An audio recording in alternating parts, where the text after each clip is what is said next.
Masuk adik, masuk. Masuk. Iya, masuk. Iya.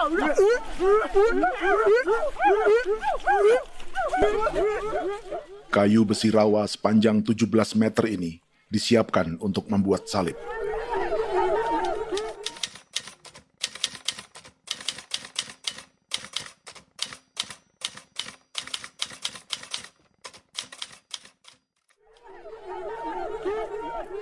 Melihat panjangnya, timbul pertanyaan, siapakah yang akan disalib?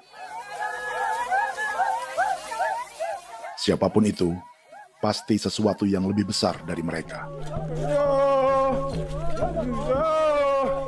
Tapi Frankie Woro, Casimilus Awe, dan warga suku Auyu di Papua Selatan ini tak akan melukai siapapun.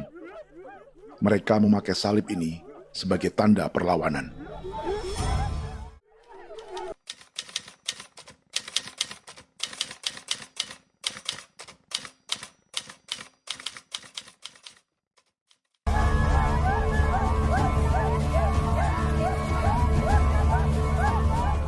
Yang mereka lawan memang lebih besar,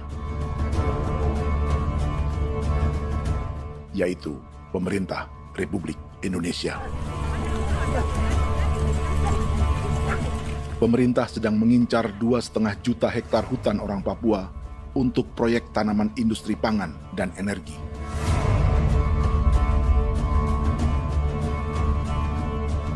Ratusan kilometer dari salib orang-orang Auyu itu, orang Muyu sedang menyiapkan gerakannya sendiri.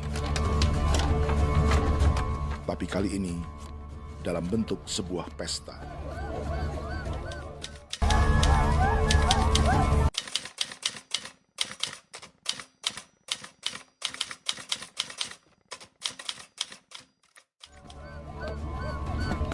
Pesta yang disiapkan oleh marga Kimco Jinibju selama 10 tahun.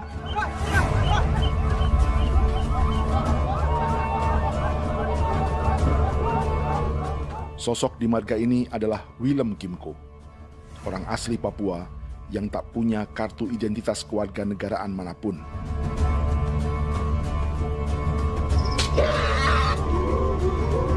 Pesta adat ini sudah cukup langka, tak hanya di Papua, bahkan di kawasan Pasifik dan peradaban Melanesia.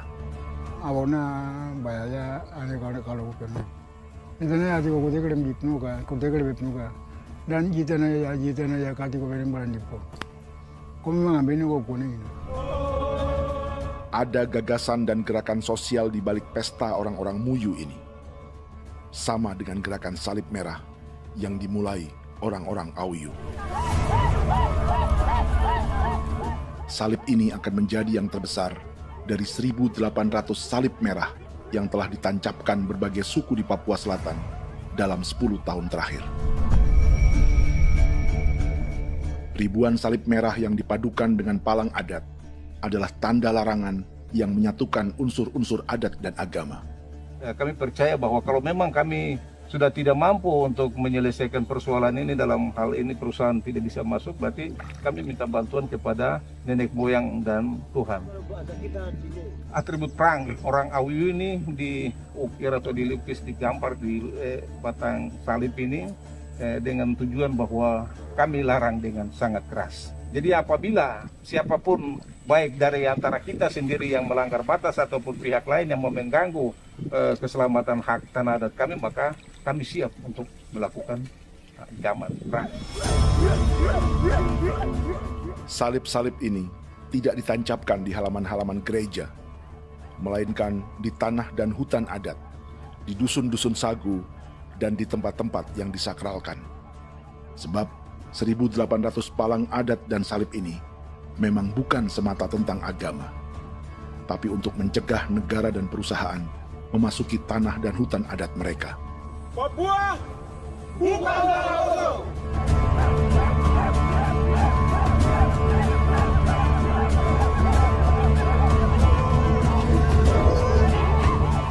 Di zaman TikTok ini, kami ingin menceritakan semua ini lewat film yang pendek.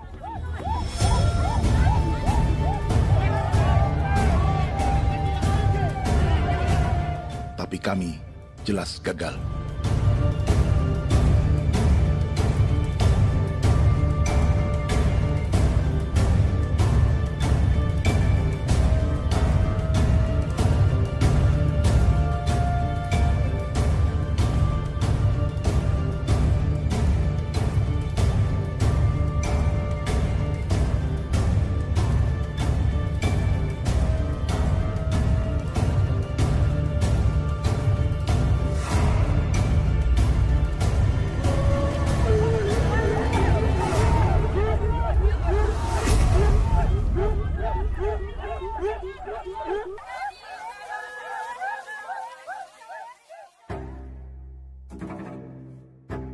Di planet ini, ada 5 pemilik hutan hujan tropis terluas yang tersisa. Kongo di Afrika, Brazil, Peru, Bolivia, dan Indonesia.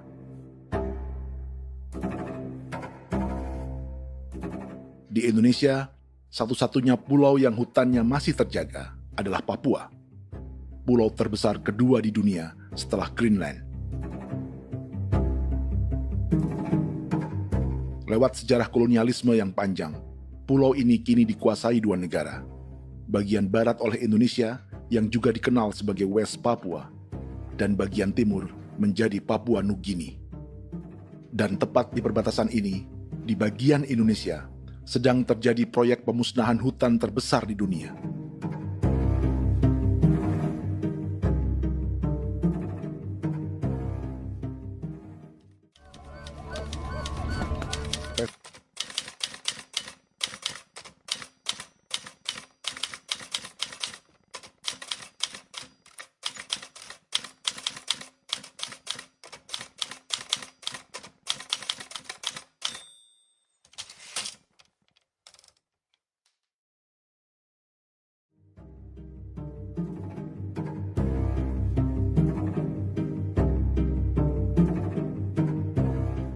Pemerintah Indonesia sedang membuka lebih dari 2,5 juta hektar hutan untuk sawit, tebu, padi, dan peternakan. Ini disebut proyek strategis nasional untuk lumbung pangan dan energi yang jadi ambisi 3 presiden. Bagian terbesar direncanakan untuk mencetak sawah seluas 1,3 juta hektar. Lalu bagian lain akan ditanami tebu seluas 560.000 hektar untuk gula dan bioetanol. Setiap liter bensin di Indonesia akan dicampur bioetanol 10% atau E10. Ada 10 perusahaan di proyek ini, dan semuanya dimiliki oleh 1 keluarga saja. Berikutnya, ada areal sawit seluas 400.000 hektar untuk biodiesel. Targetnya mencampur 50% solar dengan minyak sawit atau B50. Dan terakhir, pemerintah akan membuka peternakan seluas 380.000 hektar. Jadi, apa yang salah dengan proyek pangan dan energi ini?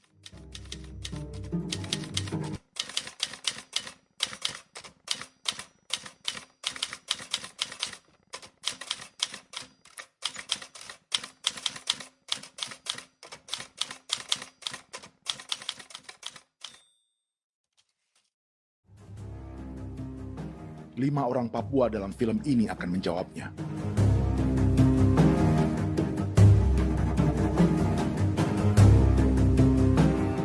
Yang pertama adalah Yasinta Moiwen dari suku Marin.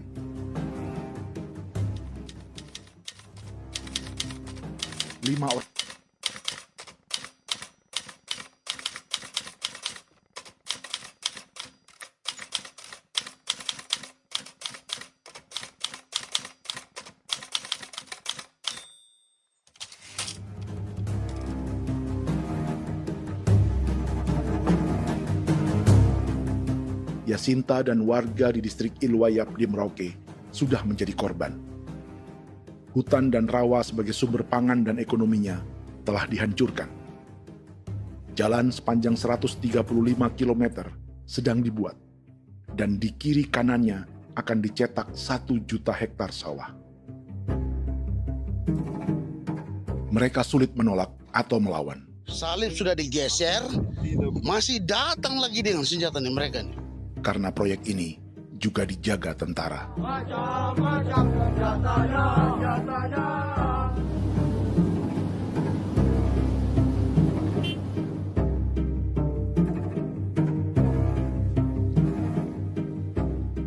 Yang kedua adalah Natalis Buer di distrik Tanah Miring, Merauke.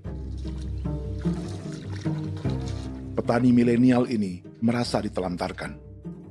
Sebab setelah hutannya diubah menjadi sawah, sebagian sawah-sawah ini tak tergarap. Orang asli Papua seperti Natalis tak punya modal untuk benih, pupuk, perawatan, hingga ongkos panen.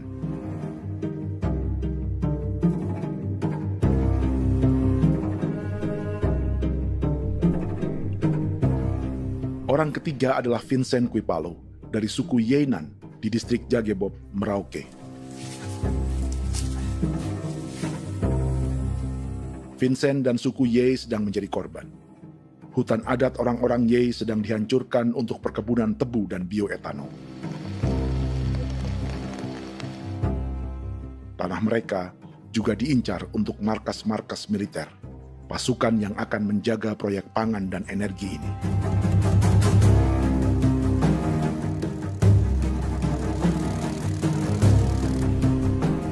Yang keempat adalah Frankie Woro dari suku Auyu di distrik Fofi, Kabupaten Bovendigul. Hutan dan tanah mereka terancam perluasan perkebunan sawit untuk campuran biodiesel atau B50. Orang-orang dari suku Auyu ini adalah calon korban. Merekalah salah satu pelopor gerakan Palang Adat dan Salib Merah. Meski kadang berseberangan dengan gereja yang mereka anggap lebih mendukung pemerintah dan perusahaan. Mereka bahkan sedang merencanakan gerakan yang lebih besar, dengan salib yang lebih besar. Tanah milik Somu Sobisiba itu bahwa tanah ini diciptakan oleh Tuhan dan memberikan warisan kepada kami. Kami ini hanya hak jaga.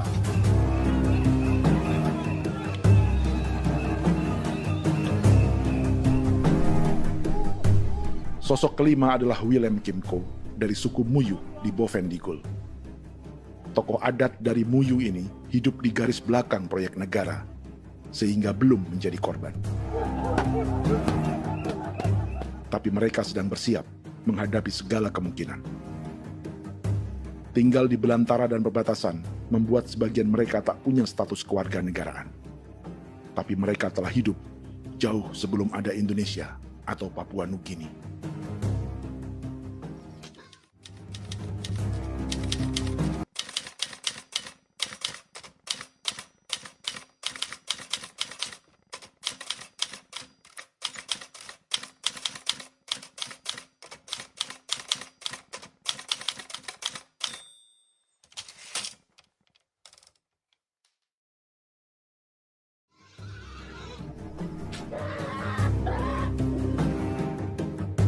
Kelimanya mewakili jutaan orang asli Papua yang sedang terancam eksistensinya. Jika kita merasa kepunahan peradaban Neanderthal di Eropa, Aztec dan Inca di Amerika, atau aborigin di Australia adalah sejarah masa lalu, film ini menceritakan bagaimana pemusnahan sebuah bangsa dan kepunahan sebuah peradaban sedang terjadi di masa hidup kita. Kepunahan bukan karena kerusakan lingkungan dan ruang hidup semata, juga karena dihantam 60 tahun operasi militer.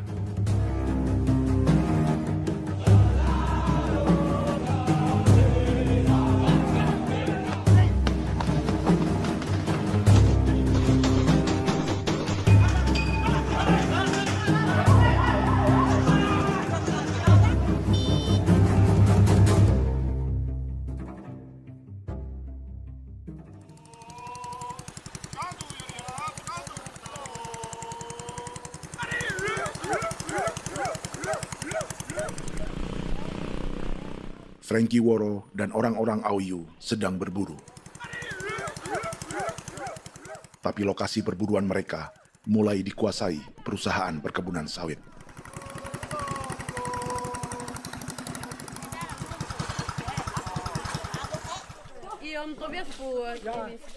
Kita akan menuju arah ke Inabusu. Di sana kami akan masuk di wilayah konsesi perusahaan PT Indo Asiana Lestari, dan di situ ya ada survei-survei mereka yang mereka pernah lakukan, tapi juga kami ada lakukan tanda-tanda sasi di sana.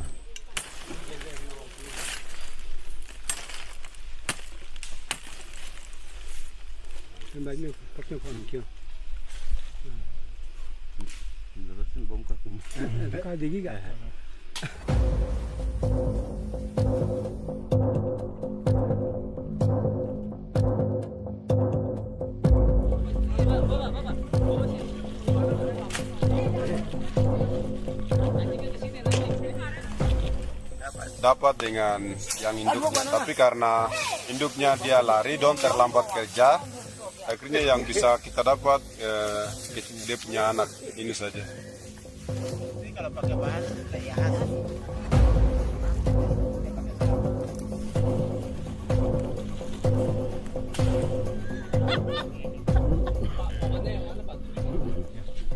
Pohon ini pohon bitanggur, dia punya kayu ini kita biasa gunakan untuk kerja perahu, dan juga kulit depu getanya itu kita pakai untuk kerja ini, panah-panah ini lem, jadikan lem ini, panah-panah.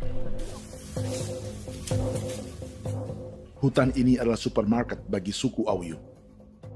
Juga lumbung pangan atau bank untuk menyimpan deposito kekayaan alam. Hutan juga tempat yang penuh dengan sejarah suku, situs budaya, dan tempat-tempat sakral. Inilah yang sedang mereka pertahankan dari incaran pemerintah dan perusahaan. Untuk semua alasan ini, mereka menancapkan ribuan salib merah.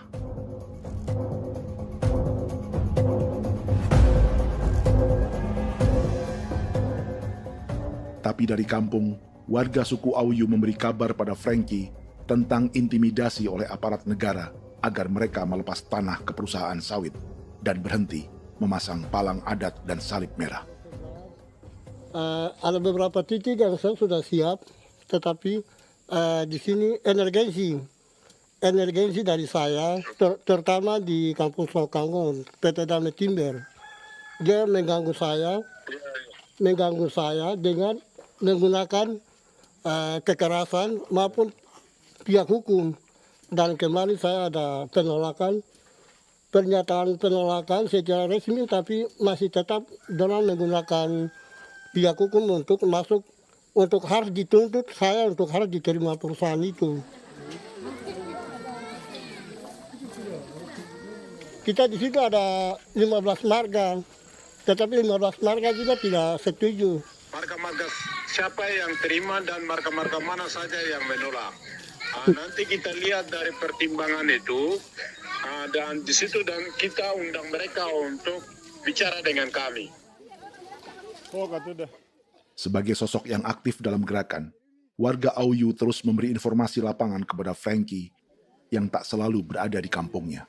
Izin pernyataan yang mereka paksa saya untuk tanda tangan itu, tapi sementara saya tidak tanda tangan. Data semua ada di tangan saya. Ya. Baik, kalau gitu itu lebih bagus karena tanda tangan itu yang berbahaya. Iya. Tanda tangan itu yang lebih berbahaya karena sekarang ini modern dan canggih, dan itu yang mereka biasa pakai untuk tipu muslihat. Mereka biasa pakai itu di tanda tangan itu. Betul. Dari Bambisa juga di Sofia dia masuk untuk memaksakan kami marga untuk harus menerima perusahaan itu. Tapi kemarin kami sudah menolak. Babinsa nama bosku. Babinsa di sini nama bosku. Oh. Itu yang sekarang strategi militer yang sekarang mereka pakai. Jadi yang penting masyarakat itu yang benar-benar mau menolak siap dukung ketua marga siapa yang nanti tampil. Ini adalah peta konsesi sawit untuk biodiesel dalam proyek strategis nasional. Dan di distrik Fofi inilah, orang-orang Auyu hidup dari sungai dan hutan. Tapi Frankie di Bovendigul masih lebih beruntung. Setidaknya dibandingkan Yasinta Moyen di Merauke yang sudah kehilangan hutan dan rawanya.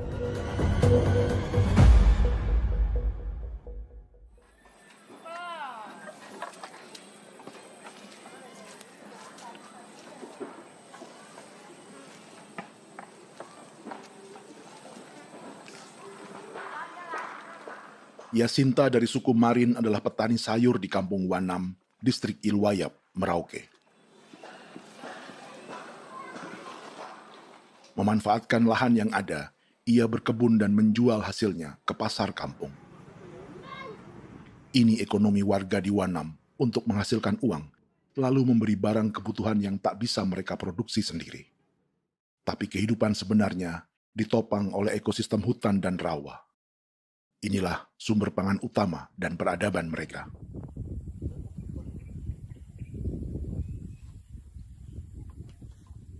Namun ketenangan ini diusik ketika tiba-tiba pada Mei 2024, di Pelabuhan Wanam datang ratusan alat berat untuk proyek pangan dan energi pemerintah.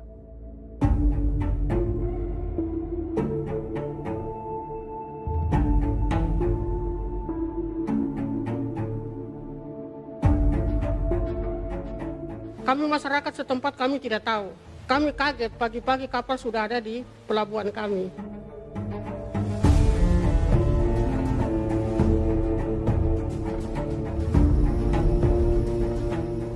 Jacinta Moiwen atau Enrica Gebze dan warga lainnya tak pernah diajak bicara atau dimintai pendapat.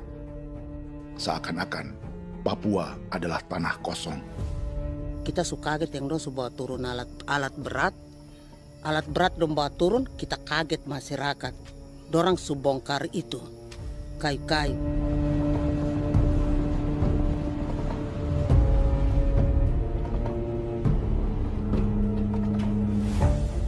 Bersamaan dengan alat-alat berat itu, juga berdatangan tentara Indonesia untuk mengawal proyek pembukaan hutan milik Jacinta.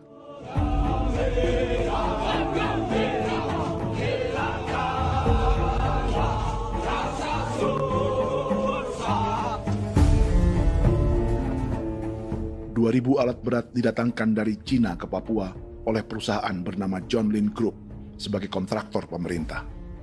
Ini disebut sebagai pesanan eskavator terbesar di dunia dengan nilai 4 triliun rupiah.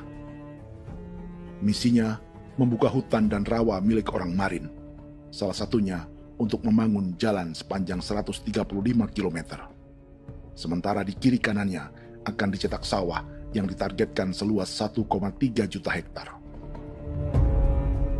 Jalan berupa garis lurus ini bukan rute tradisional ekonomi masyarakat. Jalan ini akan menghubungkan kawasan perkebunan sawit dan tebu di sebelah timur, juga untuk mobilisasi pasukan militer. John Lin Group adalah perusahaan yang dimiliki Andi Samsudin Arsyad atau yang dikenal dengan Haji Isam. Sebagian orang mengenalnya sebagai pengusaha yang hobi balapan mobil.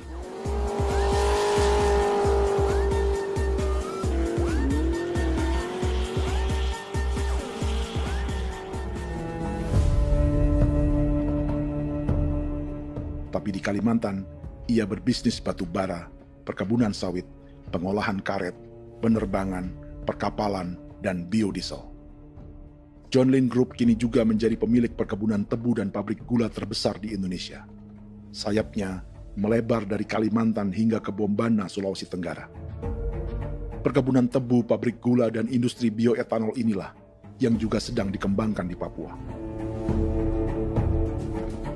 Foto ini adalah momen ketika Isam bersama kerabatnya, Menteri Pertanian Amran Sulaiman dan Menteri Pertahanan Syafri Samsudin meluncurkan program biodiesel atau B50 di Kalimantan Selatan. B50 artinya setiap 1 liter solar, 50%-nya akan dicampur minyak sawit.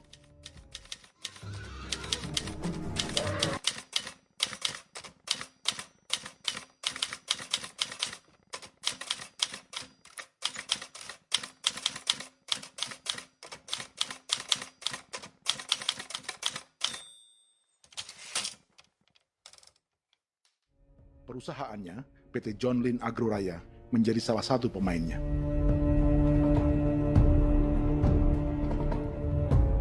Sepanjang tahun 2025, saham PT John Lin Agroraya pernah naik hingga 700%.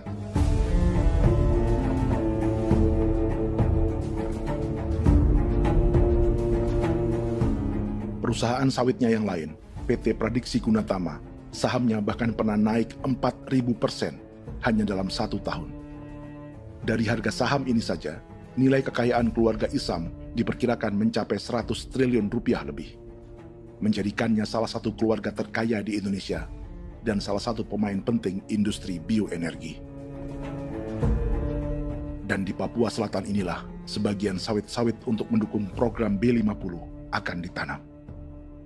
Inilah tanah orang-orang Wambon, Muyu, Marin, Yei, atau Auyu seperti Frankie Wor.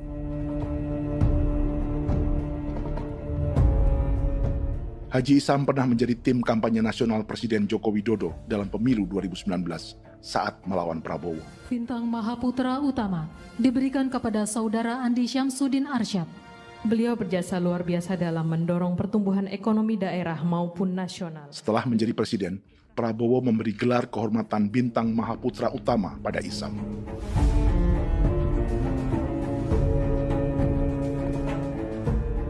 Sejumlah menteri Prabowo, juga kerabat dan orang-orang yang pernah bekerja di perusahaan Isam.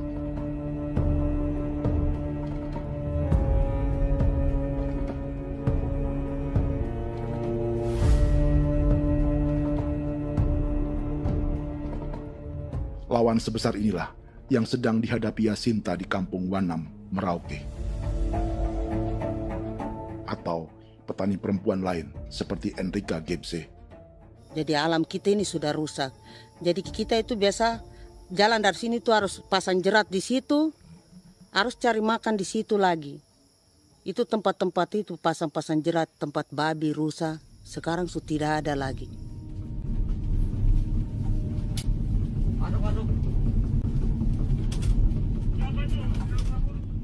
Rekaman ini memberi gambaran bagaimana Kasuari kehilangan rumah di bekas hutan dan rawa yang telah dibabat.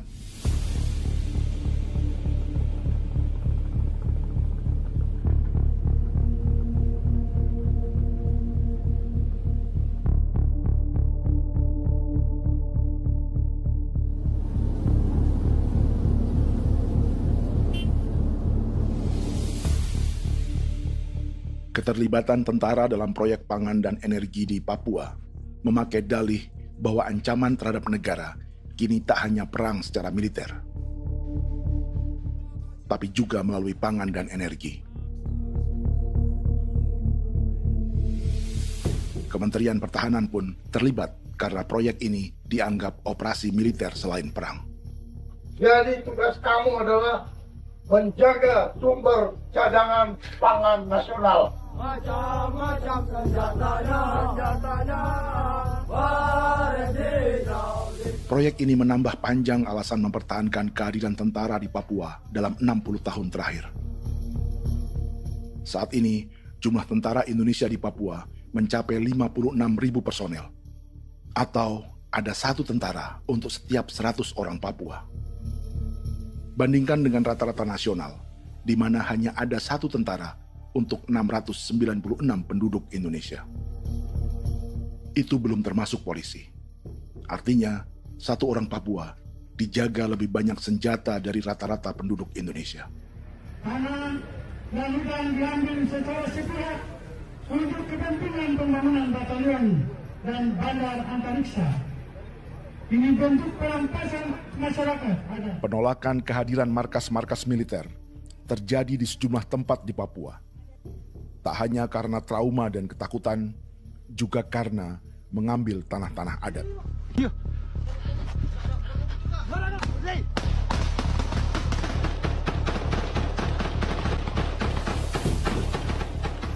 Salah satu alasan mengapa militer terus ditambah di Papua, karena masih ada perlawanan dari Organisasi Papua Merdeka atau OPM selama 50 tahun terakhir. Ayo. Tapi kekuatan militer OPM diperkirakan hanya 1.430 personel dan 360 pucuk senjata. Selebihnya, mereka menggunakan senjata tradisional.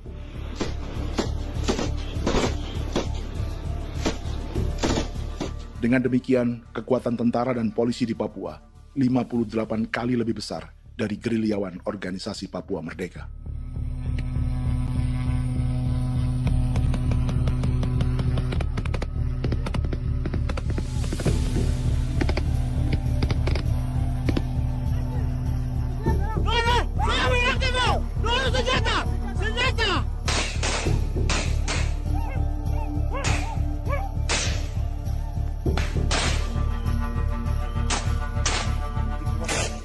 Sebagian tentara berada di garis depan pertempuran, tapi sebagian besar lainnya terlibat operasi non-tempur menjaga proyek pemerintah dan investor swasta.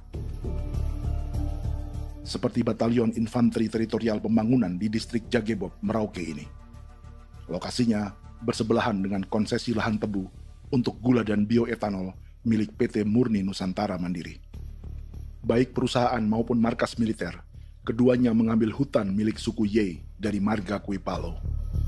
Tapi dorong datang, tanam ini saja di sini, tanam papan nama ini. Victor Kuipalo menunjukkan apa yang terjadi. Jadi kita juga kaget ini. Nah, kalau ini papan nama ini memang, ini papan nama ditanam tapi bukan haknya mereka yang ini. Ini hak kami di sini, hak dusun kami, marga Kuipalo yang punya hak dusun ini. Setelah memasang patok, alat berat mulai bekerja untuk membangun markas militer di tanah orang Ye.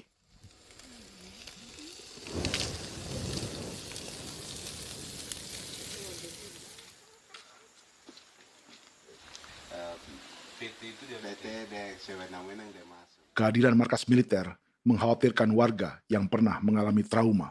Takut kenapa? Kalau macam yang awal macam sekarang bu kampung hidup ini kan aman. Terus kenapa harus didirikan korem di sini? Bukankah dengan adanya korem semakin aman? Ada tentara di sini. Kalau untuk bu kampung kayaknya tidak bisa aman. Kalau ada tentara paling masyarakat dipukul itu ini. Kalau bu kampung hidup begini malah saya sejahtera dan saya punya masyarakat. Apa pernah ada pengalaman buruk sebelumnya dengan tentara di daerah sini?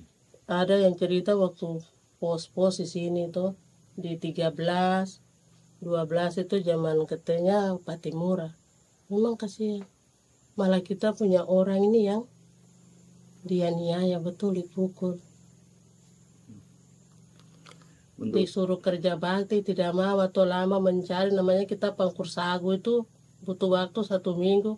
Kalau lama begitu ya paling diseret dapat pukul itu. Operasi militer Indonesia di Papua dimulai tahun 1962 lewat Operasi Trikora. Tapi perlawanan bersenjata pertama di Papua baru dilakukan tahun 1965 di Manokwari. Perusahaannya, PT John Lynn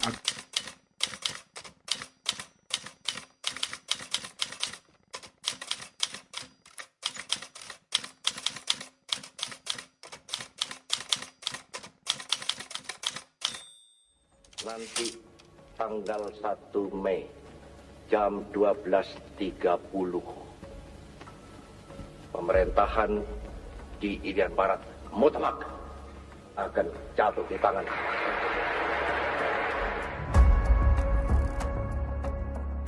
Sejak itu, selama 60 tahun, operasi militer untuk menaklukkan Papua terus dilakukan.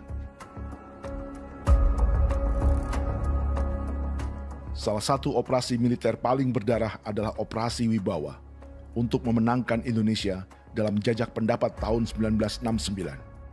643 orang tewas di Paniai. Lalu disusul 4.146 korban tewas antara tahun 1977 hingga 1978.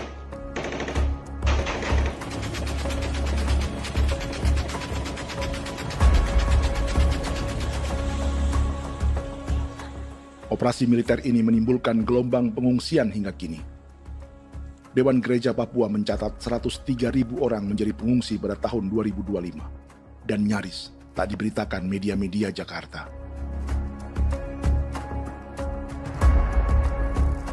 Jumlah pengungsi terbesar tercatat di Nduga yang mencapai 20.000 jiwa. Banyak di antaranya yang sedang hamil, seperti Jubiana, salah satu pengungsi Nduga. Takarik masih kaki be muguruk berselari di namen wane gosem. Bigari me. Egirik munene anim bom selebok selar nene. Wam dayak lek prak nde oi gore bangal no so ndak loko yo nandam yanet ndang no gat nde nanen di ko nerwa membri wal marwa. Egirik munene wa tri ngel no semana. ngal siya kaya berkumpitnya masalah orang me wako suluk. Dari namen wani ko semane kuman nak wani ndemo ko lok ndak misali namen bre ko lok nak semane ne. Nebe minit waru da kan abi ne dige. War de mino pragit de laina bulan Maret April ya na. Mana kantan barang neli na bam ne. Jubiana lalu menamai anaknya pengungsi Kogoya. Selain Jubiana, juga ada Emma dari Maibrat yang melahirkan di hutan. Sampai di kampung gini, katanya bilang ada tentara yang bangun jembatan. Saya capek itu juga pun masih tahan. Kembali lagi ke hutan lagi. Itu sampai saya jatuh di tengah jalan. Orang sampai terbanting di kayu semuanya. Berasa sakit begitu. Melengkapnya tuh Domika Serli, pengungsi Wako. Masyarakat sipil dari kampung Aitrem sementara mengungsi karena kampungnya sementara dikuasai oleh TNI Polri. Seratusan ribu pengungsi di Papua saat ini jauh melampaui jumlah yang mengungsi ke Papua Nugini tahun 1984, yaitu 10.000 orang karena menghindari operasi militer.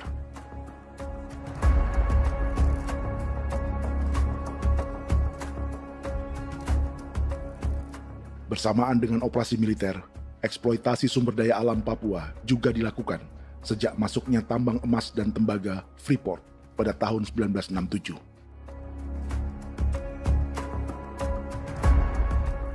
Disusul perkebunan sawit awal tahun 1980-an.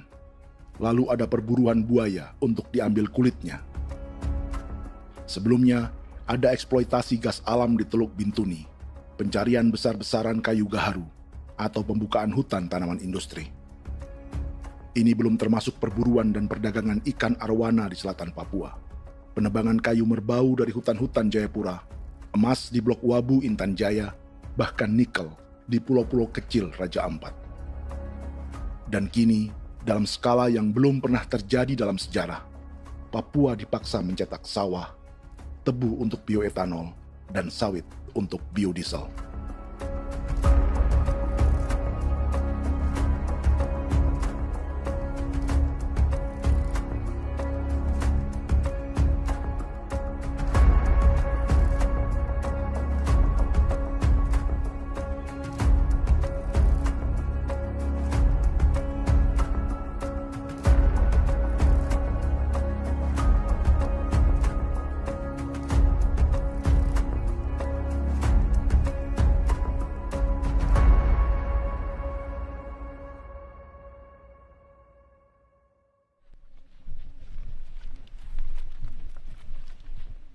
Inilah yang sedang menimpa keluarga Vincent dan Victor Kuipalo di Merauke.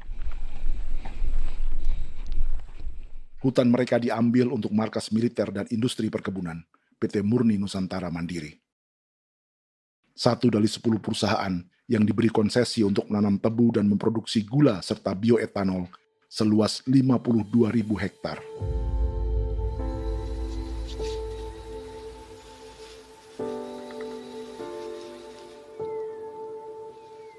Perusahaan ini dianggap mengambil hutan dan tanah orang-orang Ye, terutama marga Kuipalo, yang memiliki hak adat terhadap 2.300 hektar hutan.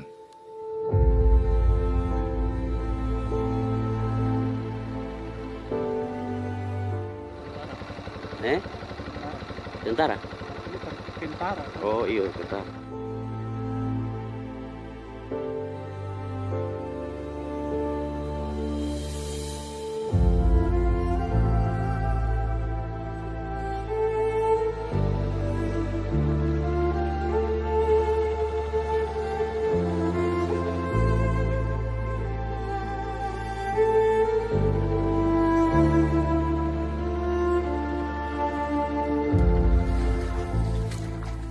Keluarga Kuipalo sedang melihat apakah perusahaan semakin mengancam tanah mereka.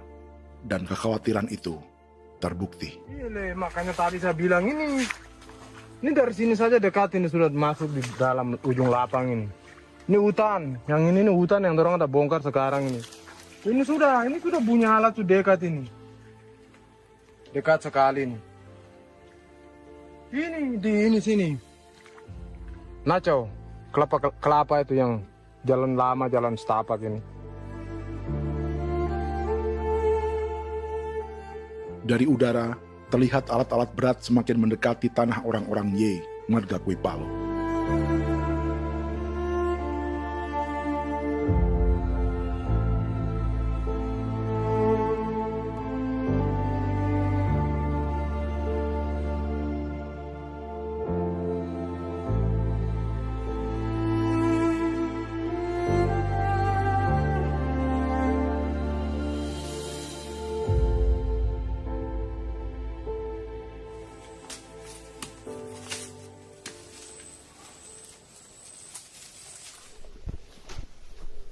Keesokan harinya, Victor dan kerabatnya memberi tanda cat merah di pohon-pohon yang berada di batas tanah mereka.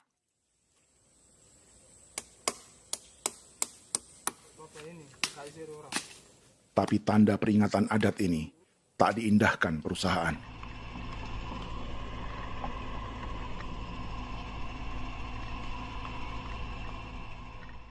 Dua bulan kemudian, perusahaan tetap memasuki tanah marga Kuipalo.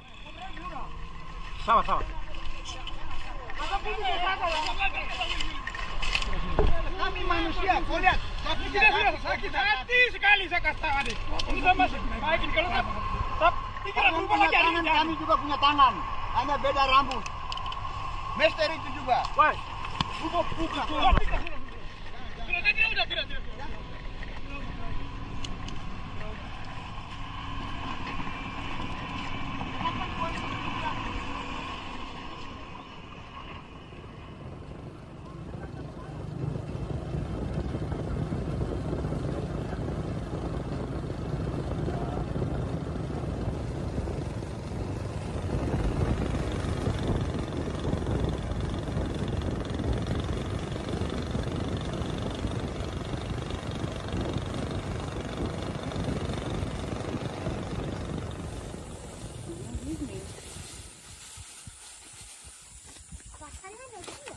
Kita masuk sini.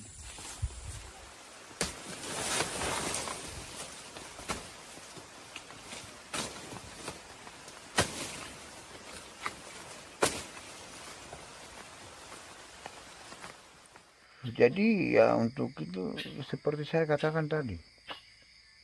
Apakah lebih baik kita tidak usah ada kan atau bagaimana kita pisahkan? Pisahkan dari negara ini kan? Jangankan tuh. Saya kemarin bicara sama Daniel datang sama saya dengan persoalan Kodam ini. Saya bilang Pak Daniel kalau lebih baik saya ngungsi ke Papua Nugini. Dia bilang aduh Bapak jangan begitu. Ya memang kalau tidak bisa menghargai kami lebih baik pilihan yang itu yang saya memilih. Lebih baik saya pindah dari sini. Saya mengungsi ke Papua Nugini di negara tetangga. Masih di laut. Apa?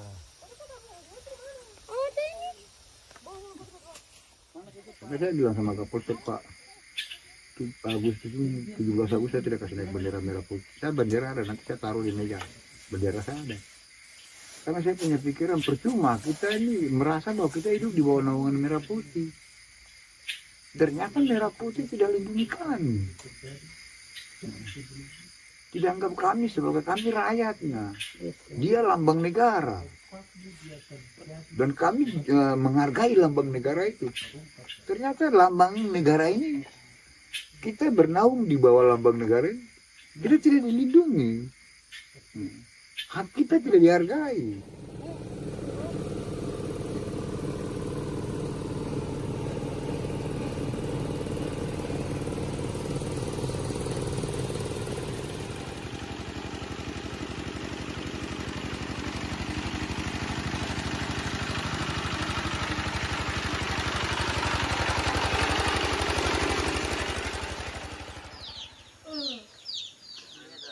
Marga Kuipalo dari suku Ye terus mendapat teror dan intimidasi agar melepas tanah mereka yang hanya dihargai Rp300.000 per hektar. Tapi mereka tidak berjualan tanah. Makanya mama itu tidak suka untuk lepas tanah. Untuk apa? Baru kita baru di dalam hutan itu ada obat-obat tradisi. Betul, kalau macam ada sayur juga, kita ambil sayur yang dia tumbuh sendiri. Jadi kita ini mau kemana, kalau itu sudah digusur, ya habis. Kita ini jadi penonton. Jangan sampai kita ini duduk minta di jalan. Jadi kita tidak mau seperti itu. Makanya tanah itu kita tidak melepas. Tapi mungkin orang lain tuh dia senang saja. Lebih baik saya pegang uang merah dulu. Saya bisa beli-beli itu ini. Nanti datang uang sudah habis, gembel. Mau cari kemana lagi, hutan sudah habis. Mau makan ikan di mana, kali sudah hancur. Seperti Yasinta di Wanam, suara dan gerakan kaum perempuan Papua sangat nyaring dan tak bisa diabaikan. Saya sebagai perempuan tolak untuk perusahaan masuk di sini. Karena kalau saya terima anak-anak saya mau dikemanakan. Mau tinggal di mana. Apapun yang terjadi saya tetap tolak. Demi tanah ini saya akan berjuang. Demi saya punya anak-anak. Yang katanya mengutamakan anak Papua, nyatanya yang kerja kebanyakan ya orang-orang Jawa. Saya sendiri orang Jawa, tapi bukan mau bicara yang tidak.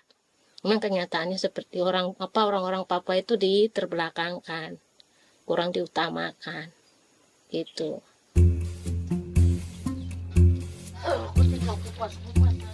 Proyek food estate seperti mencetak sawah, bukannya tak diikuti warga Papua.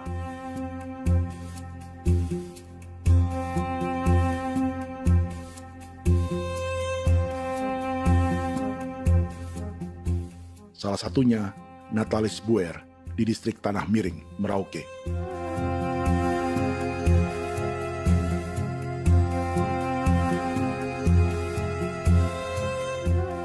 Setelah menghabisi hutan, pemerintah Indonesia mencetak sawah untuk tanaman padi karena beras mulai menjadi makanan pokok menggantikan sagu. Sebagian besar penggarapnya adalah warga transmigran yang datang sejak era 1980-an. Bahkan petani transmigran sudah ada sejak Belanda membuka proyek padi kumbe di distrik Kurik. Lokasi yang sering jadi langganan pejabat Indonesia memamerkan sawah di Papua. Tapi Natalis juga ingin belajar menanam padi atau bersawah. Namun ia kesulitan karena dibutuhkan modal untuk benih, pupuk, hingga pemeliharaan dan panen. Lalu sawah-sawah ini pun mulai dikuasai pendatang.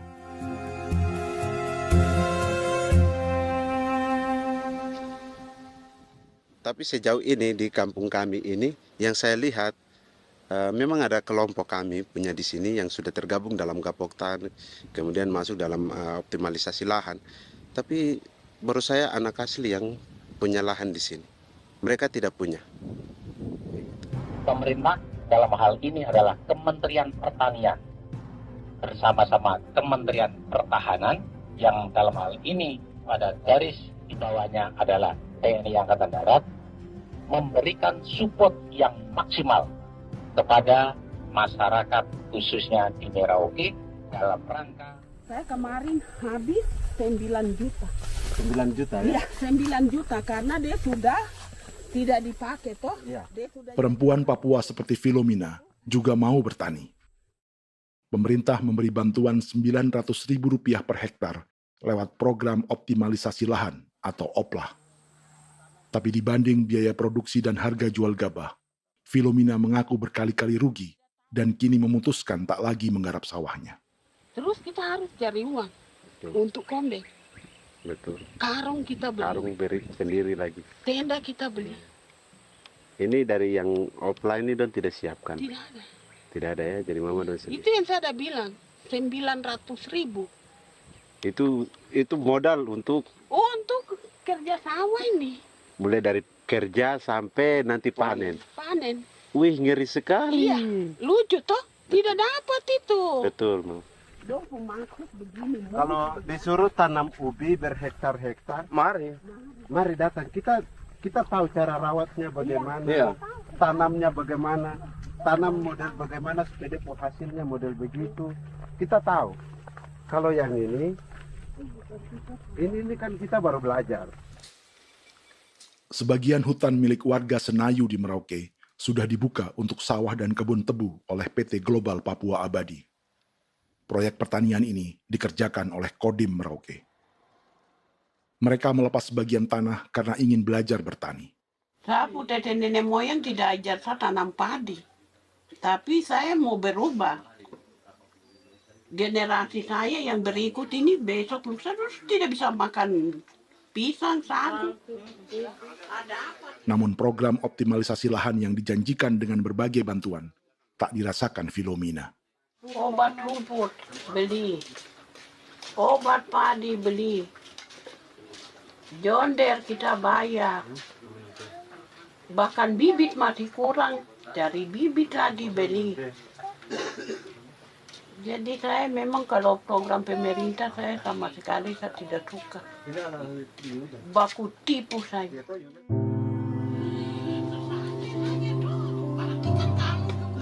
Mereka merasa ditinggalkan sendiri, jatuh bangun belajar bertani padi. Sementara sumber pangan dan air yang semula mudah didapat, kini telah berganti sawah dan kebun tebu. Dulu kita masih bisa jalan, nanti masak di kali, pakai air kali.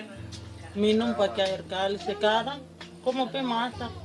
Tidak ada air, Air sudah susu, mau minum tidak bisa. Sudah dengan obat. Drone semprot tebu itu saja drone. Drone yang semprot. Saya lihat di itu. Jadi kita bukan drone yang terbang di atas untuk disemprot.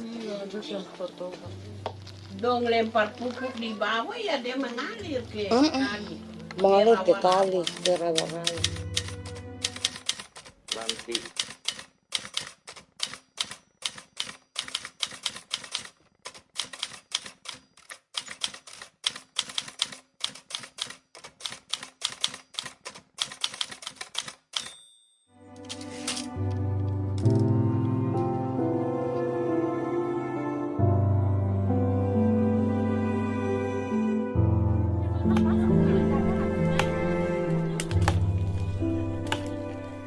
Seperti pertanian sawah bagi orang Bali atau Toraja, bagi orang Auyu dan suku-suku lainnya di Papua Selatan, sagu juga bukan semata tentang pangan.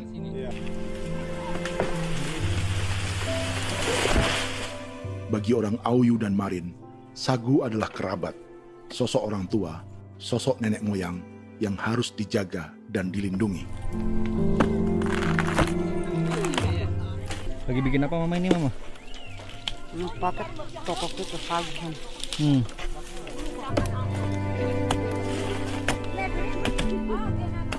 Kami diingatkan oleh leluhur, sagu itu tidak boleh digusur dan tidak boleh diganggu dengan cara apapun, dan di dalam rangka kepentingan apapun tidak boleh.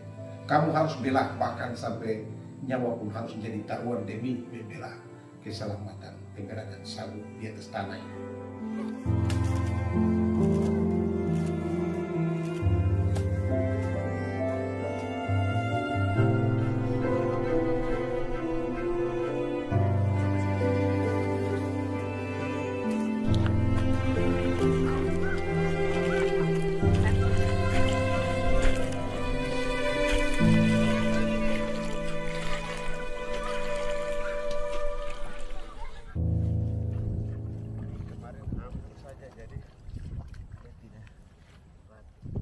Menurut Natalis, pemerintah di Jakarta mendefinisikan lumbung pangan semata urusan beras dan mencetak sawah.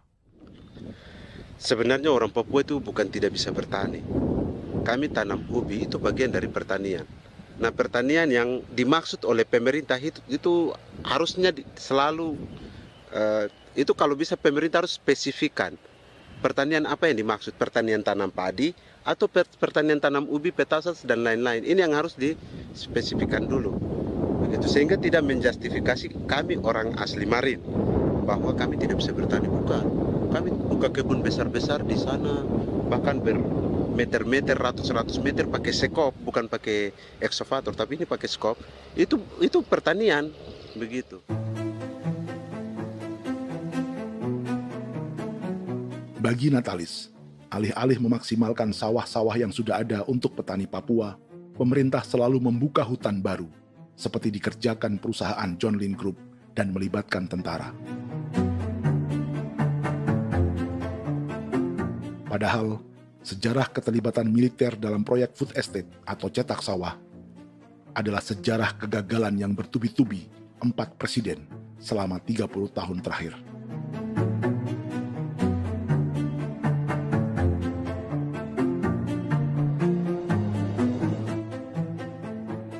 Papua bukan yang pertama menjadi proyek lumbung pangan yang melibatkan tentara. Kalimantan telah menjadi korban 30 tahun sebelumnya.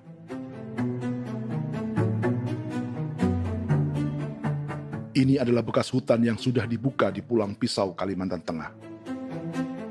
Tahun 1996, di era Presiden Jenderal Soeharto, ia menghabisi 1 juta hutan di lahan gambut untuk mencetak sawah demi memenuhi ambisi swasembada beras, bukan swasembada pangan. Hutan tropis Kalimantan dihabisi dalam skala yang belum pernah terjadi dalam sejarah. Di bawah rezim militeristik, tak ada yang berani melawan keinginan Soeharto, termasuk orang Dayak seperti Kuneng. Nggak bisa dihalangi itu. Nggak boleh dihalangi. Ya kalau ada kata-kata aja menghalangi, sudah kita diseret ke kepolisian dulu. Atau bisa langsung di PKI-kan. Iya, di PKI-kan gitulah. Jadi kita tuh nggak berani apa-apa dulu tuh. Apa maunya aja. Misal bilangnya A. Setahun setelah pengundulan hutan skala besar itu, tahun 1997, untuk pertama kalinya Kalimantan mengalami kebakaran lahan dan kabut asap terbesar dalam sejarah.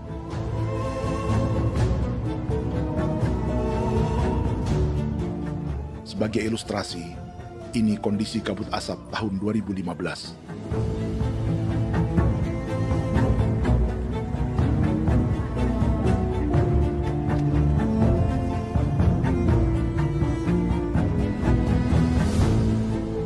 Proyek 1 juta hektar sawah Jenderal Soeharto itu gagal. Bendungan dan saluran irigasi mangkrak hingga kini. Mei 1998, rezim Soeharto tumbang, 2 tahun setelah ia menumbangkan jutaan hektar pohon di Kalimantan. Setiap tahun, lokasi ini menyumbang kebakaran dan kabut asap yang merugikan jutaan orang.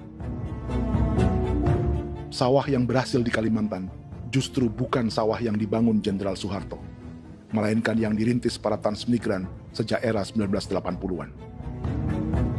Sawah-sawah inilah yang ikut digarap oleh militer di era Presiden Joko Widodo. Dan hasil dari proyek food estate Presiden Jokowi itu sama sekali jong nih, nggak ada harapan lagi sudah seperti ini. Tapi Jokowi terus memperluas area food estate hingga 16.000 hektar. Presiden Jokowi juga menyerahkan urusan lumbung pangan ini kepada Prabowo yang saat itu menjadi Menteri Pertahanan. Salah satunya di Kabupaten Gunung Mas, Kalimantan Tengah, untuk membuka perkebunan singkong seluas 31.000 hektar. Food Estate Singkong Jenderal Prabowo ini dimulai dengan membuka 600 hektar hutan di Tawai Baru. Proyek singkong untuk bioetanol ini pun dijaga tentara. Dan seperti Jenderal Soeharto, proyek Jenderal Prabowo ini pun gagal.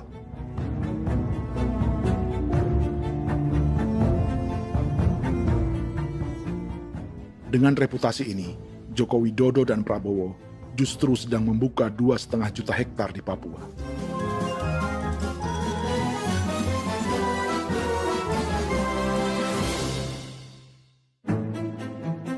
Setelah Jenderal Soeharto, Presiden Jenderal Susilo Bambang Yudhoyono juga mencoba membuka food estate di Papua sejak tahun 2010. Namanya Merauke Integrated Food and Energy Estate atau MIFE. Proyek ini juga gagal.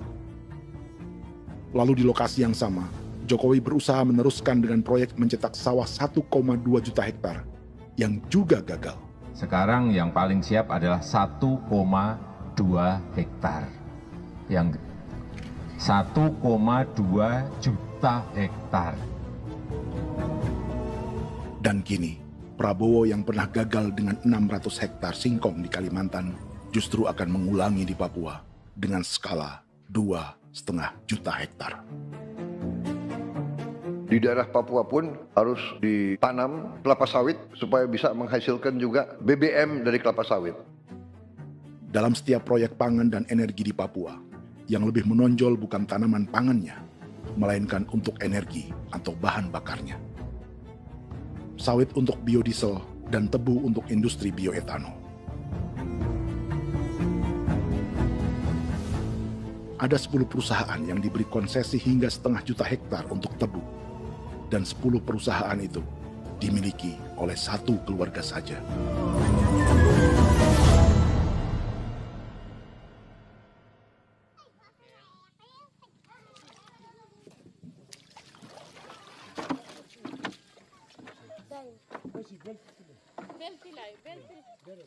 Para perempuan Auyu di Bovendigul akan berangkat memancing.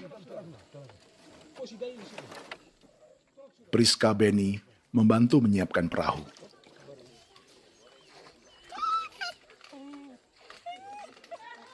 Mereka akan mengumpulkan bahan pangan di hutan untuk persiapan acara penancapan salib merah berikutnya.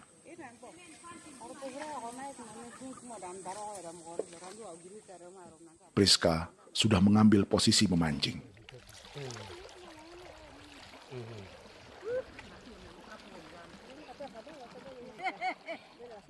1.800 salib merah telah dipasang di wilayah adat berbagai suku di Papua Selatan untuk menghalau perusahaan sawit dan tebu.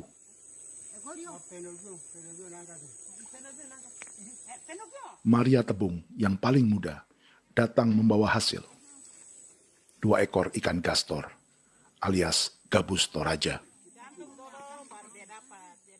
Sebagai generasi Z, pendidikannya sampai sekolah dasar.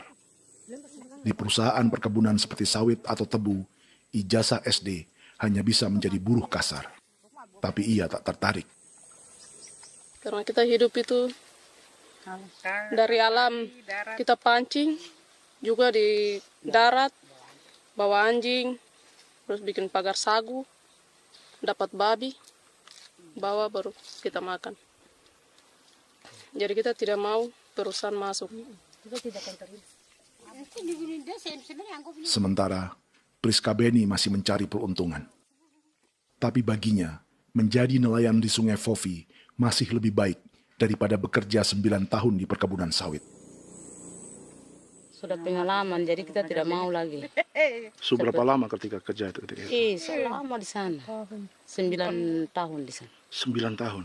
Saya baru pulang dari perusahaan. Selama 9 tahun kerja di sawit, bisa punya rumah kah? Atau tidak. Motor kah? Tidak. Johnson kah? Tidak. Cuma makan saja. Pendapatan juga kan tidak lebih. Habis dimakan.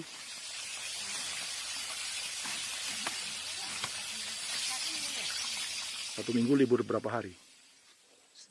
Tidak libur. Minggu tetap kerja? Tetap kerja. Tidak bisa ke gereja? Hari Minggu kerja. Hari Minggu juga kerja. Dia tidak mengenal agama perusahaan itu. Di grup perusahaan sawit Korindo, Priska digaji 2 juta rupiah per bulan dan tinggal di mes karyawan. Tapi gaji itu dipotong bahan makanan atau BAMA rata-rata 1 juta rupiah setiap bulan. Korindo adalah grup perusahaan yang salah satu usahanya adalah hutan tanaman industri dan sawit di Bovendigul dan Merauke. Di Papua, mereka memakai bendera PT Tunas Sarwa Ema. Perusahaan ini pernah memberi bantuan pada Keuskupan Agung Merauke. Keuskupan Merauke belakangan mengeluarkan pernyataan mendukung proyek strategis nasional di Papua. Umat Katolik yang memprotes sikap gereja tersebut ditangkap polisi. Jadi selama 9 tahun tidak bisa nabung? Tidak. Makan saja. Makan saja. Makan saja. Menabung bagaimana? Keperluan banyak. Sudah sampai. Habis di anak-anak uang sekolah. Uang 1 juta itu mana sampai. Mau nabung juga tidak cukup. Sudah pengalaman, jadi kalau di sini perusahaan mau masuk tidak.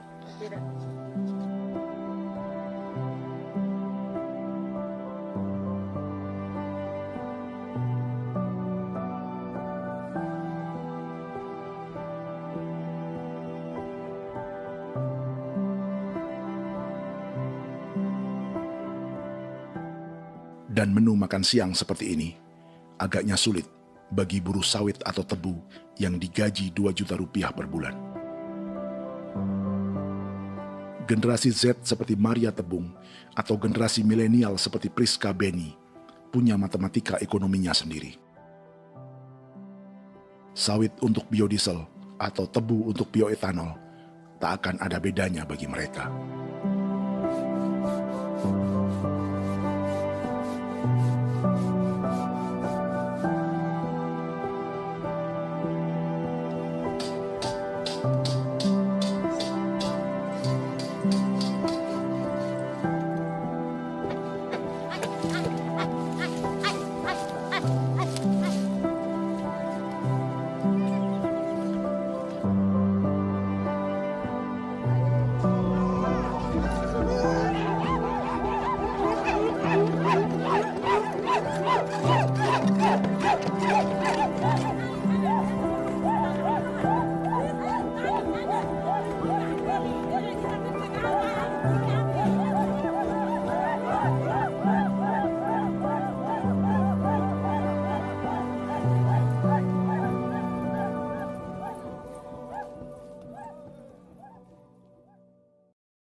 Perkebunan tebu 1,5 juta hektar di Merauke adalah ide 3 presiden untuk menggenjot penggunaan bioenergi sebagai campuran bahan bakar fosil.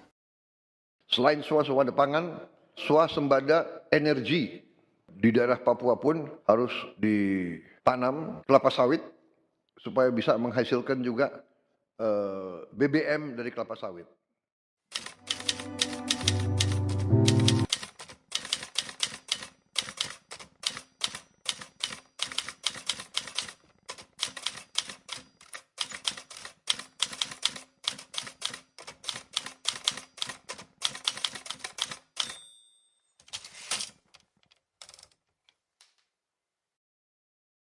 Etanol. Singkong, kasava juga untuk menghasilkan etanol. Bioetanol adalah bahan bakar nabati atau tumbuhan yang dapat dicampur dengan bensin. Sama dengan program biodiesel yang mencampur solar dengan minyak sawit. Pertamina saat ini sudah menjual BBM bioetanol dengan campuran 5% yang dipasarkan dengan merek Pertamax Green 95. Tapi pemerintah ingin menaikkan kadarnya menjadi 10% atau E10. Maka ke depan kita akan mendorong untuk ada E10. Kemarin malam sudah kami rapat dengan Bapak Presiden. Bapak Presiden sudah menyetujui untuk direncanakan mandatori 10% etanol. Idenya untuk mengurangi ketergantungan pada bahan bakar fosil yang diimpor dan menimbulkan polusi.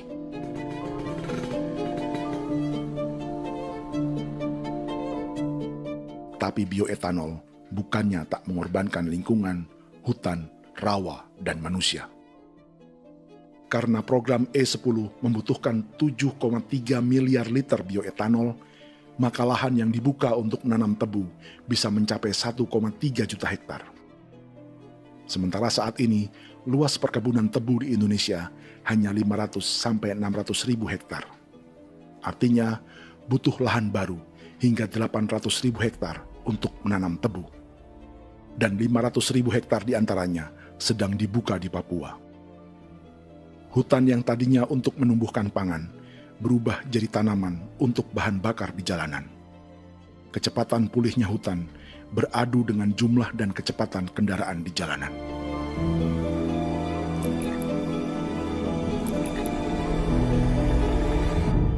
Dahaga terhadap energi tak pernah bisa dipuaskan. Setelah minyak sawit untuk biodiesel, dunia kini merambah singkong, jagung, dan tebu untuk bioetanol. Benua Amerika, Eropa, sebagian Afrika, hingga separuh Asia kini mulai memakai bioetanol sebagai campuran bahan bakar.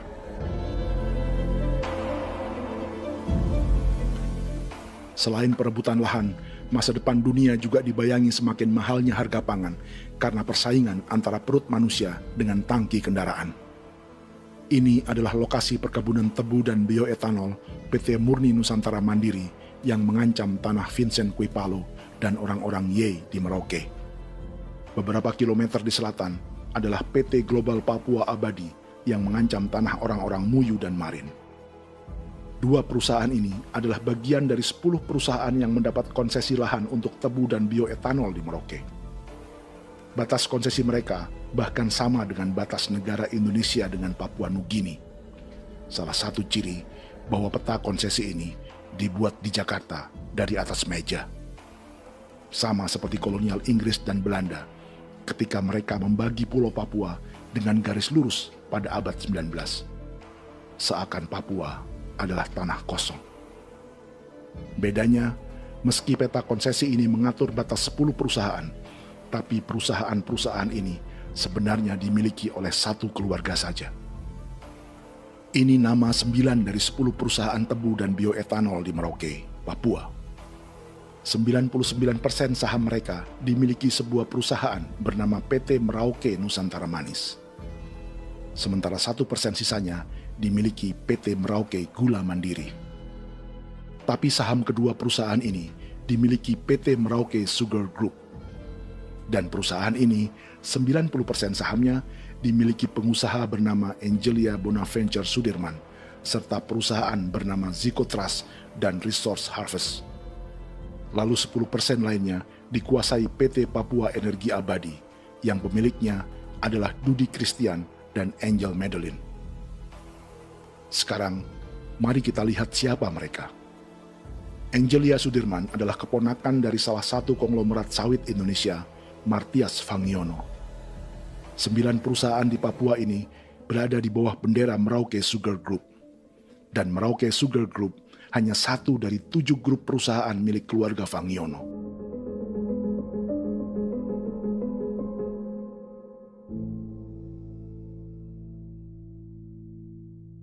Ini Martias Fangiono. Seperti Haji Isam, Martias selama ini dikenal sebagai pengusaha sawit yang kini merambah bisnis tebu dan bioetanol. Ini momen saat penanaman perdana tebu di Merauke bersama Presiden Joko Widodo Juli 2024. Di sini juga ada anak Martias Fangiono, yaitu Wirastuti Fangiono. Wirastuti adalah salah satu yang menonjol dari keluarga Fangiono. Tahun 2025, Forbes mencatatnya sebagai konglomerat termuda dengan kekayaan 23 triliun rupiah yang mengendalikan 2 grup usaha, FAP Agri dan Surya Dumai Industri. Keduanya adalah perusahaan sawit dan biodiesel. Anak dan bapak ini adalah investor utama bagi Jokowi dan Prabowo untuk proyek tebu dan bioetanol di Papua.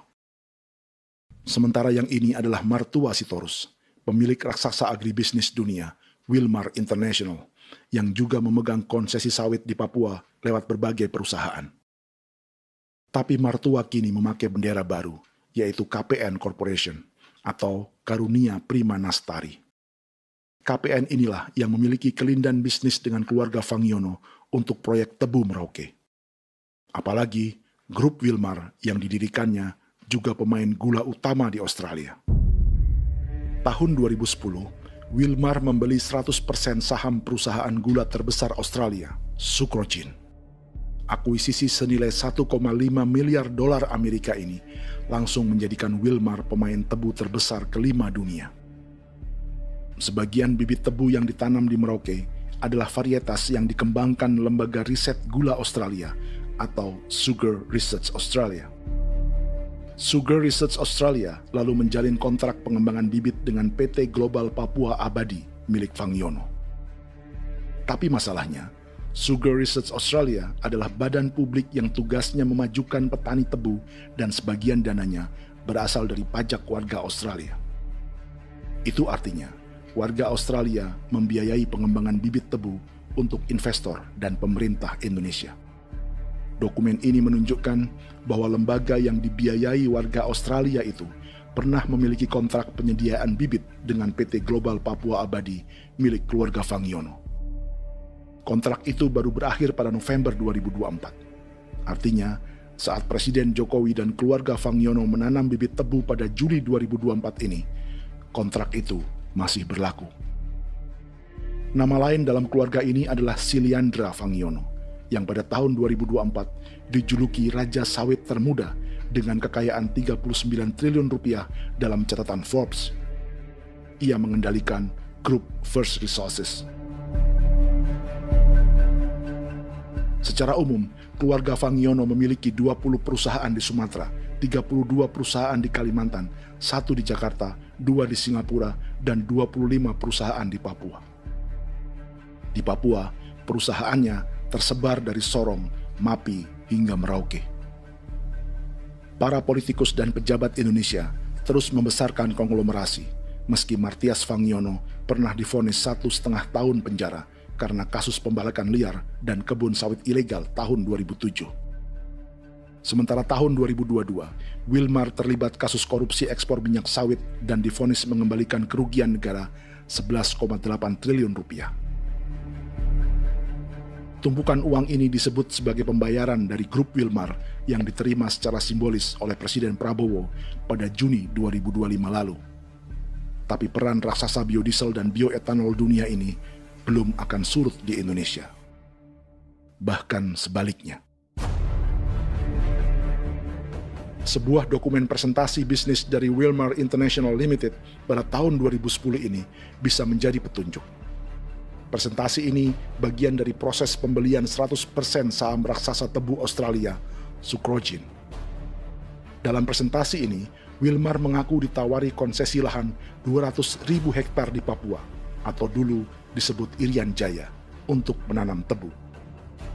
Dengan penerbangan hanya 2,5 jam dari kantor Sucrogen di kota Townsville ke Merauke, Wilmar akan mengawinkan bisnis gula dan bioetanolnya menjadi pemain dunia. Dan lokasi yang diincar oleh Wilmar adalah distrik Ilwayap di Merauke, kampung halaman Yasinta Moiwen. Dan persis disinilah, 14 tahun kemudian, ribuan eskavator John Lynn Group milik Haji Isam mulai membuka hutan sebagai kontraktor pemerintah. Presentasi dan gagasan ini dibuat oleh Wilmar pada Juli tahun 2010. Sebulan kemudian, Agustus 2010, pemerintah Presiden Susilo Bambang Yudhoyono meluncurkan proyek Lumbung Pangan dan Energi Merauke atau Merauke Integrated Food and Energy Estate. Targetnya membuka lahan 1 juta hektar dalam 5 klaster yang masing-masing 200.000 hektar. Angka yang sama dengan presentasi Wilmar. 5 tahun kemudian, 2015, giliran Presiden Joko Widodo yang mau melanjutkan proyek pangan dan energi 1,2 juta hektar. Menjelang pensiun sebagai presiden, Jokowi kembali menggencarkan proyek ini dan melibatkan Prabowo sebagai Menteri Pertahanan. Jokowi lalu mendukung Prabowo sebagai presiden berpasangan dengan anaknya, Gibran Rakabuming Raka sebagai wakil presiden.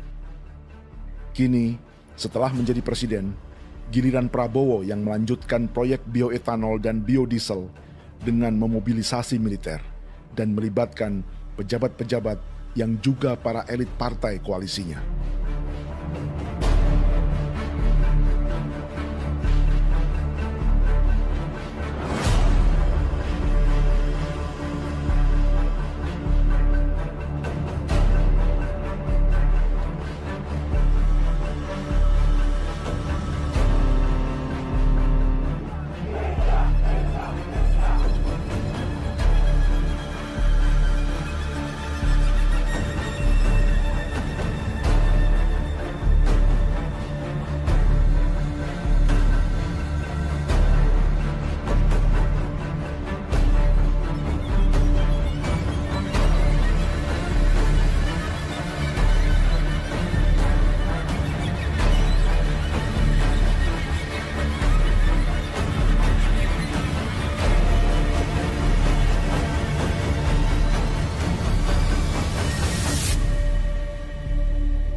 ...300 tahun lalu, hutan-hutan di Pulau Jawa dalam waktu singkat berubah menjadi perkebunan tebu di bawah rezim kolonial Belanda. Orang Jawa menjadi buruh dan petaninya dipaksa menanam tebu. Dari kolonialisme dan politik tanam paksa itu, Belanda memperkaya negara dan para investornya. Tak puas membuka hutan untuk perkebunan di Jawa dan Sumatera, kolonial Belanda menanam tebu hingga di Suriname dan mengerahkan ribuan orang Jawa sebagai buruh pada tahun 1890. Inggris yang sudah menguasai negara seluas India dan Papua Nugini pun masih menanam tebu jauh di tengah Samudra Pasifik, di tanah orang-orang Fiji. Lalu memindahkan puluhan ribu orang India menjadi buruh di sana. 200 tahun sebelumnya, ratusan ribu orang Afrika bahkan diperbudak untuk bekerja di perkebunan-perkebunan tebu Spanyol dari selatan Eropa hingga Karibia, Kuba, atau Jamaika. Jika dulu tebu menjadi gula atau emas putih, kini cerita kolonialisme tebu berlanjut di Papua untuk bahan bakar nabati atau bioetanol. Dan seperti semua cerita tentang kolonialisme, akan ada yang berpesta dan ada yang membayar. Dalam setiap cerita pesta kolonialisme, baik di Jawa, Karibia, atau di Papua, selalu melibatkan para elit lokal, dari pejabat, perwira, hingga agamawan. Tapi dalam setiap kolonialisme, juga selalu ada cerita tentang mereka yang mempertahankan diri dan melawan.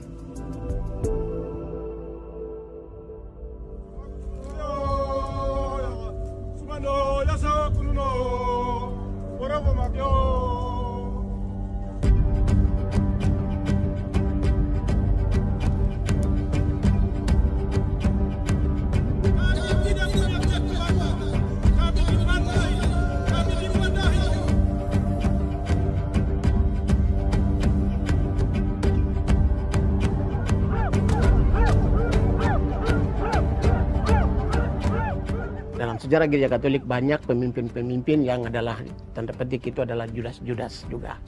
Jadi itu sudah pasti karena itu adalah manusia. Satu sisi sebagai manusia dalam perjalanan digoda, apalagi ada dalam posisi-posisi jabatan ya mungkin banyak tawaran-tawaran lain, lalu disitulah terjadi pergeseran keberpihakannya kepada misi gereja tadi itu untuk umat, untuk mereka yang tertindas. Orang kirim ekskavator, orang kirim tentara, orang kirim polisi. Pukul kami bukan pencuri, kami tidak pernah mencuri orang barang. Kami tidak pernah menangis ke orang lain. Kami tidak pernah menangis ke kita bapak mama, kami menangis kepadamu. Tuhan kami lemah. Aku tidak tahu. Dia kata begini hijau ya. Orang lain datang ke bangsa kami, ke wilayah kami untuk kasih habis kami.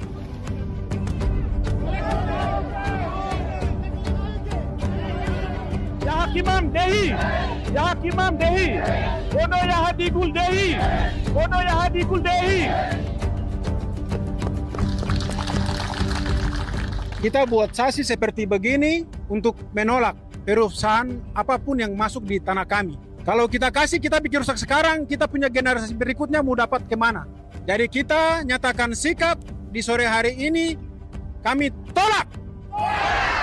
Apa yang dilakukan pemerintah untuk PSN adalah kejahatan. Pemerintah bagian dari kejahatan, aktor perusak dan pembunuh terhadap negara, terhadap alam, hutan, terhadap manusia. Jadi negara jadi aktor pembunuh. Jadi Pilatusnya siapa? Negara, pemerintah Jakarta ini. Tanah Wiu bukan kosong. Masyarakat adat kami siapa? Perusahaan tolak. Biar asal.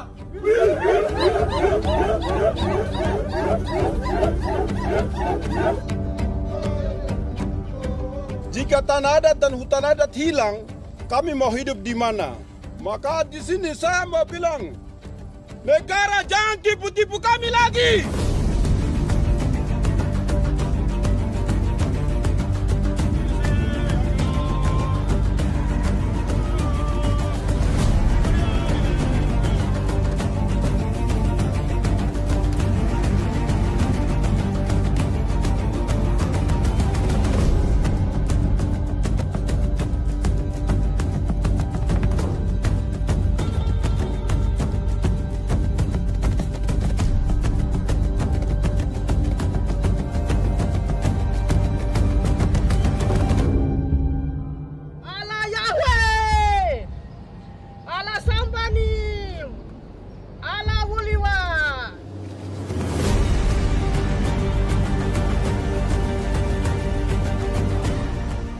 kami dianggap orang Papua itu bagian daripada Republik ini, tolong hargai kami. Dengan adanya PSN, PT John Lindrop yang sudah menerobos tanah kami dan hutan kami, merusak alam kami. Itu yang kami datang ke Jakarta jauh-jauh dari Papua. Kami mau bersuara kepada Bapak Presiden Prabowo Subianto, di mana keadilan untuk masyarakat Papua. Tolong lihat masyarakat Papua yang sudah mati. Kami bersepakat menyatakan, 1. Gereja-gereja di Indonesia mendukung masyarakat adat yang menolak proyek strategis nasional di tanah Papua. 2. Gereja-gereja di Indonesia menolak militerisme dan otoritarianisme di Indonesia.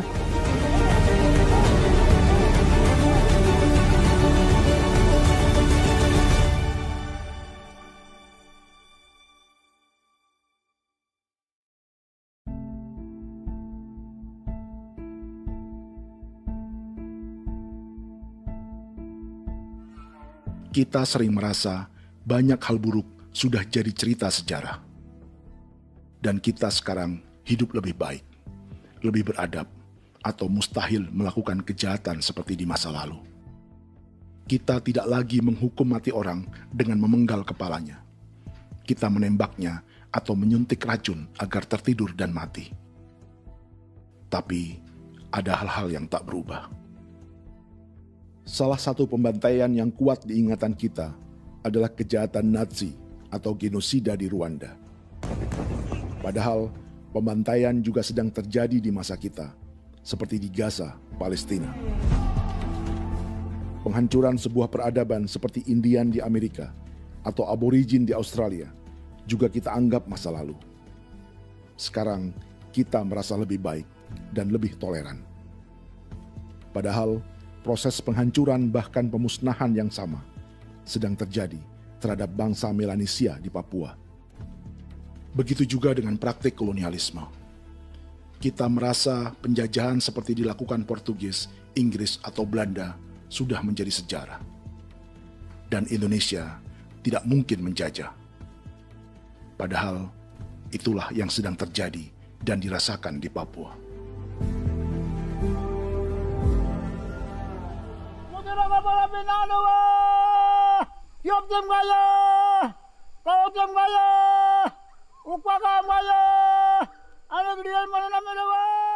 Jalannya sejarah ini disadari Willem Kimco di pedalaman Bovendigol, Papua.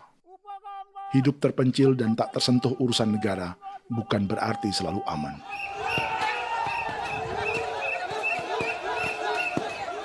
Untuk sampai di tempat ini, orang-orang Muyu menempuh 2 hari berjalan kaki mengarungi hutan, lembah, dan sungai. Termasuk mereka yang datang dari perbatasan Papua Nugini. Mereka berkumpul untuk memenuhi undangan pesta adat yang disebut Awon Atatbon atau Pesta Babi. Yang mengundang adalah marga Kimco Jinipjo. Yang dituakan di marga ini adalah Willem Kimco. Ia tak punya kartu tanda penduduk dan kewarganegaraan manapun, baik Indonesia atau Papua Nugini. Tahun 1984, 10.000 orang Papua, terutama suku Muyu, mengungsi ke Papua Nugini untuk menghindari operasi militer Indonesia, termasuk Willem Kimco.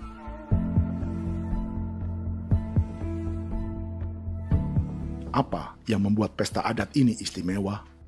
Apa bedanya dengan acara serupa yang dihadiri pejabat, tokoh agama, LSM, atau yang direkam oleh kru televisi dan konten kreator? 18. Pertama, untuk membuat pesta babi, orang Muyu perlu persiapan selama 10 tahun. Sebab, babi-babi yang akan jadi bagian dari pesta ini tak boleh dibeli, alias harus dipelihara sendiri. Babi-babi ini bukan bantuan pejabat pemerintah, gereja, atau LSM.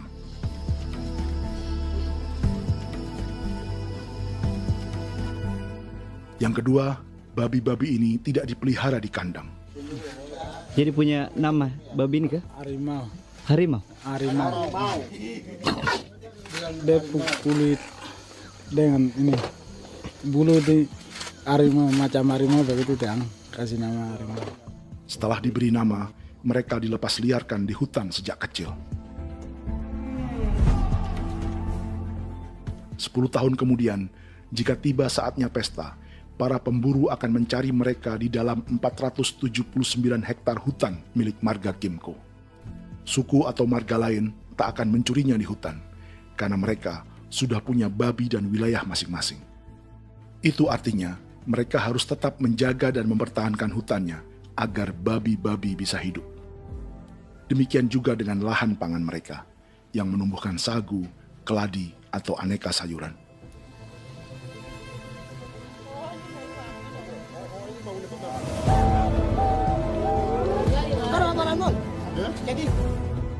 Yang ketiga, dalam Awon Atatbon atau pesta babi, binatang ini tidak dimakan secara gratis.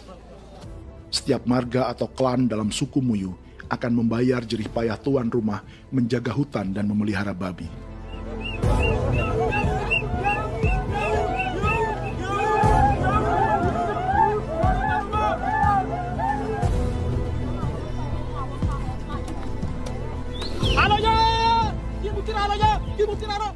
Ini seperti arisan untuk menjaga budaya dan lingkungan.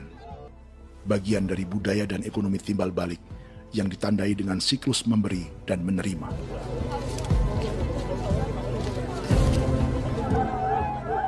Ini juga cara orang Muyu membangun dan memperluas aliansi. Awon bet begul bet, ulan yau kando bet, asat bet anani, asat bet jene liga anani, ado amten anani, menini tu ne jaga, kepo kemo ko di mana. Kepo kemo mayat nih. Kep tetek mau yang gol, kep kan bet wini ke iftore wen, nih wen nih tanah ya kadek nih. Oke, kepo nanti kutu apa mau kepo kep pasar kutu orang. Kon keneman gini wane wane. Koko kati bolon ya bengko. Koko kuning bolon ya. Jika Willem Kimco dan marganya bisa menjaga hutan dan wilayahnya, marga lain ikut diuntungkan sebagai sebuah ekosistem. Demikian juga sebaliknya. Alasan keempat, mengapa pesta babi ini memiliki tempat khusus dalam peradaban orang Muyu, karena Willem Kimco khawatir peradaban mereka akan punah, menyusul ancaman terhadap ekosistem dan hutan. Setiap marga atau klan harus mengkonsolidasi diri dan membangun aliansi.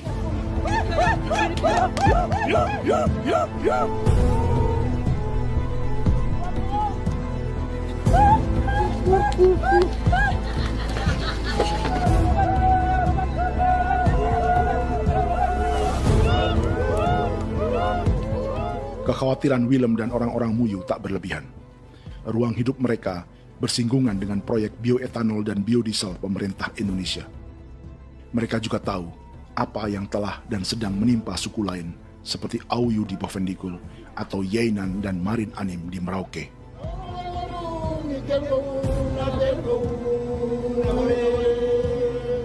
Jika suku-suku lain menggunakan palang adat dan salib merah sebagai gerakan perlawanan, orang-orang Muyu memakai pesta babi untuk mempersiapkan diri dan konsolidasi.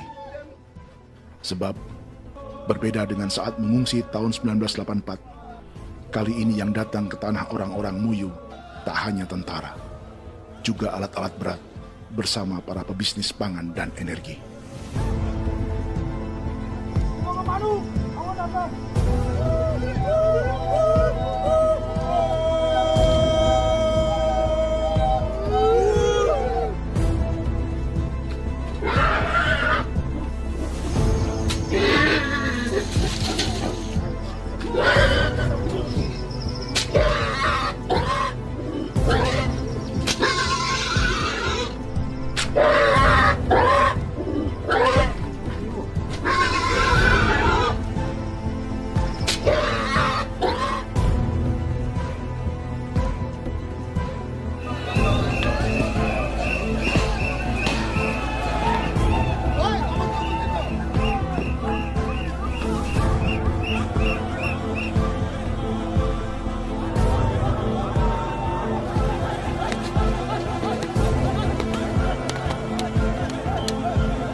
singkong